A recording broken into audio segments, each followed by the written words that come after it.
একটা হিতাচি split AC আছে 1.5 টনের। এই এসিটা খোলা হবে, খুলে অন্য জায়গায় ইনস্টল করা হবে, মানে এইখান থেকে অন্য জায়গায় শিফটিং করা হবে। এসি খোলার আগে অবশ্যই গ্যাসটা রিস্টোর করে নিতে হবে। রিস্টোর করে নিচ্ছি, তাহলে কি হবে, গ্যাসটা আর ওয়েস্টেজ হবে না।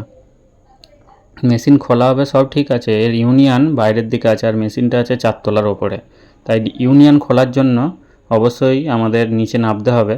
আর নিচে নেমে পড়েছি, কোমরে দড়ি বেঁধে নিয়েছি, যেহেতু 4 তলার ওপরে অনেকটাই রিক্সের জায়গা আছে। আর নিচে নেমে সব কিছু খুলে এখানে রেখে দিয়েছি। আর যেহেতু খোলা হয়েছে সেই জন্য আউটডোর টু ইনডোর সার্ভিস করে নিয়েছি। সার্ভিস করার পরে 585 ছিল, প্রচণ্ড হার্ড হয়ে গেছে, অনেক দিন হয়ে গেছে লাগানো, সেই জন্য ব্যান্ডারের সাহায্যে ব্যান্ড দিচ্ছি। ব্যান্ড দিয়ে সম্পূর্ণ কমপ্লিট করে মেশিন চালু করব।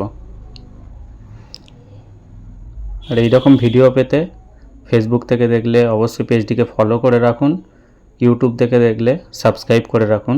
আপনাদের একটা লাইক, একটা শেয়ার, একটা কমেন্ট আমাদের কাজের আরও উৎসাহিত বাড়িয়ে তোলে।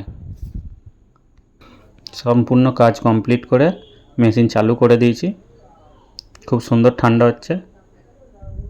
ভিডিওটা সম্পূর্ণ দেখার জন্য অনেক অনেক ধন্যবাদ।